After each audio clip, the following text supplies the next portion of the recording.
දැන් ගමන් ගන්නේ ඊශ්‍රායලයේ ඊස්ට් ජෙරුසලම.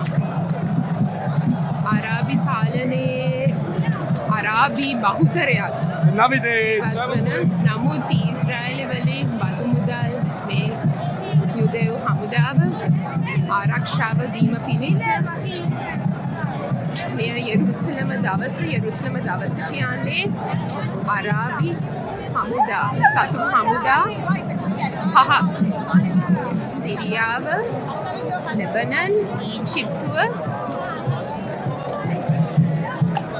ඉරාකය සහ යොර්දානය මේ සතුරු හමුදා පහක් දකිනවා. හැම වයසකම වැඩිමහල්, වයෝවෘද්ධ, දරුවන් මේ හැම කෙනෙක්ම ඊශ්‍රායලයේ හැම පැති කඩකම එක රාශි වෙලා තියෙනවා. මෙතන දහස් ගණනක් රට පුරා ඉඳන් නැගිලා තිබෙනවා. දකින්නවා මෙතන පොඩි පවුල්. නමුත් මේ දමස්කස් ගේට්ටුව ඉඳන් ඇතුළේම ඇත්තටම මහත් තර්ජනයක්.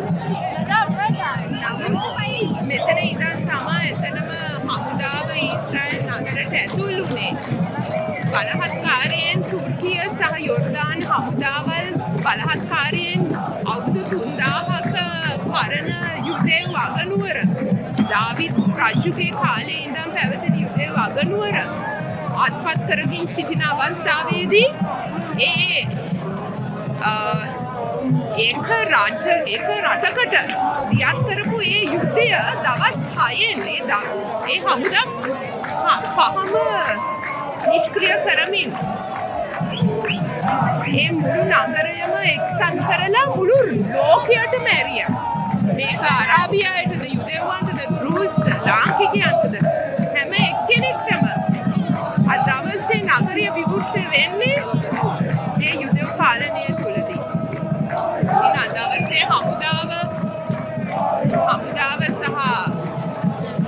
සහ ආරක්ෂාව දීමෙන් අද දවසේ ඊශ්‍රායලයේ සෙනග පොඩි අරන් අද දවසේ මේ ඊස්ට් ජෙරුසලමේ ගොඩක් වෙනදට පහර දීම් සහ ත්‍රස්තවාදී ක්‍රියාකාරකම් අරාබියාවේ යුදෙව්වන්ට එරෙහිව තිබේ දේවල් තියෙන මේ ප්‍රදේශයෙන් දැන් යුදෙව්වන් ඇතුළත වෙනවා. මෙතන ඉතියෝපියන් යුදෙව්වන්ද, ඉරාකියන් යුදෙව්වන්ද, යෙමෙන් යුදෙව්වන්ද, ලෙබනන් වලින්ද, මේ සිරියාවේ යුදෙව්වන්, ඉරානයේ යුදෙව්වන් මේ හැම යුදෙව් කණ්ඩායම්ම එක්තරාශ වෙලා තියෙනවා.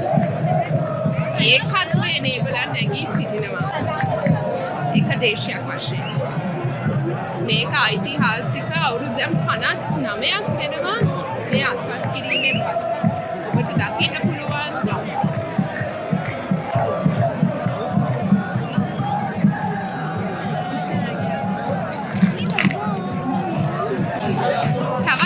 තවත් හේතුවක් වෙනවා. ඊශ්‍රායල් කියන්නේ ප්‍රජාතන්ත්‍රවාදී රටක්. ඕනම ජාතියකට ඕනම ආගමක් අදහන ඕනම කෙනෙක්ට ඇතුල් වෙන්න පුළුවන්.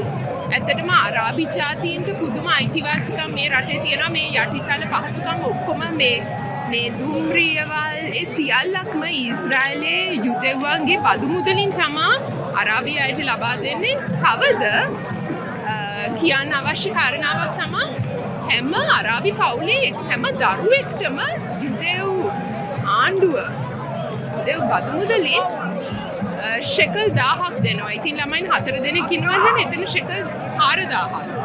හරි. ඉතින් මෙවැනි සත්භාවයෙන් අයිතිවාසිකම් දෙන රටට තමයි ඒගොල්ලන් පුදුම විදිහට ත්‍රස්තවාදී පහර දීම් සිදු කරන්නේ. දැන් අද දවසේ අපිත් ලංකාවෙන් මේ අයගේ ආදර සැමරීම මේක නිකන් අනුරාධපුර හෝ මහනුවර ඒ ඓතිහාසික නගරයක් ඒකත්වයකට පත් කිරීමේ සැමරීම තමයි දකින්න පුළුවන් වෙන්නේ. නමුත් මේ වගේ මම දැකලා නැහැ කිසිදු රටක ඒගොල්ලන්ගේ අගනුවරට මෙච්චරම් බද්ධ වෙච්ච හදවතක් තිබීම. ඒක සම්පූර්ණයෙන්ම මවිත කරන කාරණාවක්.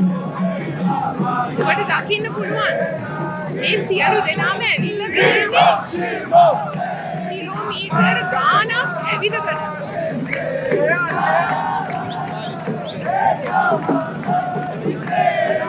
Viva Palestine! Viva Israel!